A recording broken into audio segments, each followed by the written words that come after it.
So what do you do to move that stagnation? Okay. There's Okay. breathing. Yes.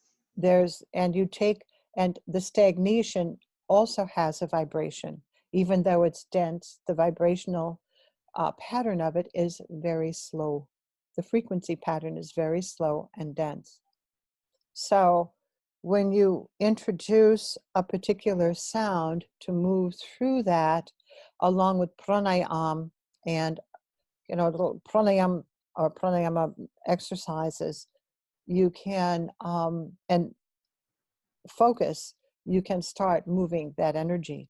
You don't necessarily have to know what it is. You don't have to identify it or where it comes from, because sometimes a lot of these things come from ancestral DNA imprints as well. And Okay? that's what I was going to ask. I was going to say, if someone isn't understanding why things are happening the way they're happening, or why they're feeling the way they're feeling, it could be because it's something that is imprinted that they're bringing forth, and now is the time for being able to release it. Is that along the same paths?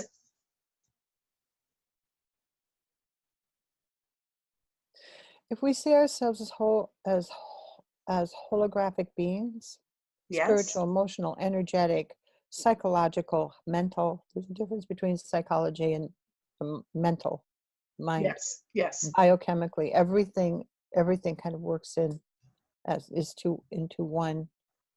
um, one somatic, how do you say, vehicle, so to speak. Okay. And when we introduce a technique of sound healing, what happens, it affects the whole system. Right. Okay. Okay. And so being consciously aware, realizing that other mechanisms, other aspects of our holographic being will be affected by this introduction of a different vibration, Right. then our capacity and skill to be able to bring everything into Into, balance. Yes. ah, And what that requires is accessing a state of peace. I remember in in my first near-death experience, when I was healing the head injury and the seizures and the leg injuries and things of that sort. I remember that in order for me to actually feel the transformation of neurons and cells yes. and the connectedness to the tissues and feeling the light, I had to be in a completely equanimous state, which means that I had to go into deep meditation because there would be no vibration of thought to interfere with the connection of the universal intelligence. Oh, I get it. I get it. Yeah, yeah, That see is, that is amazing. how the alchemy of love works through Yes. healing. Because, Yes. people um, maintaining the idea that there's really something wrong with us is also a very dense inhibition to our capacity to master our own sense of a capacity to heal or Right. to change our own inner mastery. It really kind of insults that.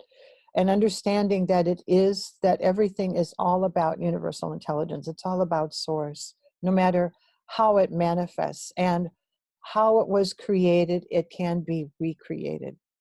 And now I'm just talking about,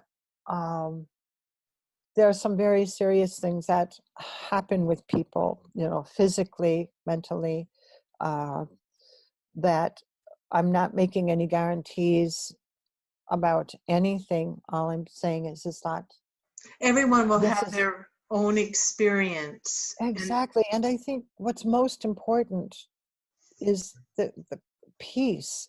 And mhm. when, and when you are in that peaceful state, your ability to access the realm of like the unstruck sound, the beautiful realm, that's where love exists. That's that to me is what I call the alchemy of love. It's that it's that place of absolute you are nothing and still having a sense of being one with everything, including a blade of grass. I think that's amazing. Man, it's all about